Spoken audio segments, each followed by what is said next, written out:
Hello friends, स्वागत है आप सबको हमारे चैनल बैंकर्स बुक में। और आज हमारे जो डिस्कशन की टॉपिक है वो है डीप अकाउंट या फिर डीप स्कीम कह सकते हैं आप। तो चलिए शुरू करते हैं। पहले फुल फॉर्म जान लेंगे। डीप का फुल फॉर्म क्या है? Depositor education and awareness fund, ये आपको याद रखना है। So deep stands for depositor education and awareness fund. तो डीप अकाउंट के बारे में और डिटेल्स जानने से पहले हम जान लेते हैं कि अनक्लेम्ड डिपॉजिट किसे कहते हैं। तो देखिए, बैंकों में ऐसे बहुत से अकाउंट्स पड़े होंगे जो 10 साल तक ऑपरेट नहीं हो रहा है, कोई उसका हकदार नहीं आ रहा है, कोई ट्रांजैक्शन नहीं हो रहा है, ना डिपॉजिट हो रहा है ना विड्रॉल हो रहा है, पैसे बस ऐसे ही पड़े हुए हैं। तो 10 साल तक या फिर उससे ज़्यादा अगर कोई अकाउंट ऐसे ही इनऑपरेटिव होके पड़ा हुआ होता है तो उसको हम कहेंगे अनक्लेम्ड डिपॉजिट। मतलब इसका कोई हकदार नहीं या फिर कोई हकदार आने की पॉसिबिलिटी बहुत कम है। तो डीप की जरूरत क्यों पड़ गई? तो RBI decided to acquire those unclaimed amount and create a fund which could be used for the good of the public.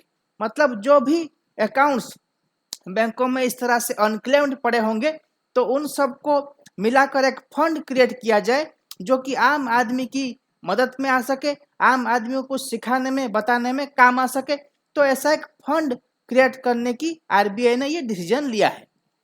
तो बकायदा बैंकिंग रेगुलेशन एक्ट 1949 जो है उसके सेक्शन 26A में ये अमेंडमेंट किया गया मई 2014 में।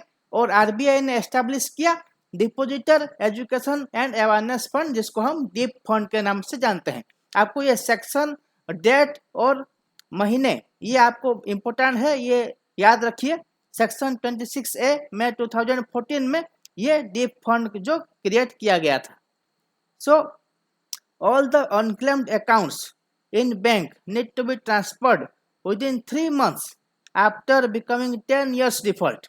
मतलब जितने भी अकाउंट जो 10 साल हो गए या फिर उससे ज़्यादा हो गए, जो अनक्लेम्ड पड़ा हुआ है, कोई हकदार उसमें नहीं आ रहा है, तो विद इन 3 महीने के अंदर उसका जो फंड है उसको banks have to transfer to RBI through digital mode only. And the goal of the deep fund is to promote depositors interest. तब जितने जो फंड सारे बैंक से आकर एक बड़ा जो फंड बनेगा उससे हम बैंकिंग का अवेयरनेस दे सकते हैं, लोगों को कुछ बता सकते हैं। जो डे टू डे बैंकिंग का जो प्रैक्टिस है लोगों को अवेयरनेस करने के लिए ये जो पैसा है ये पैसा यूज किया जाता है। तो किस किस अकाउंट से हम पैसा ट्रांसफर कर सकते हैं? So it can be your saving account, fixed deposit, recurring deposit या फिर एनी अदर डिपॉजिट जो कि 10 साल तक इनऑपरेटिव होकर पड़ा हुआ है, उसका पैसा हम डीप फंड में ट्रांसफर कर सकते हैं। हाँ, deep committee, this is very important. As a banker you should know who are the members of the deep committee.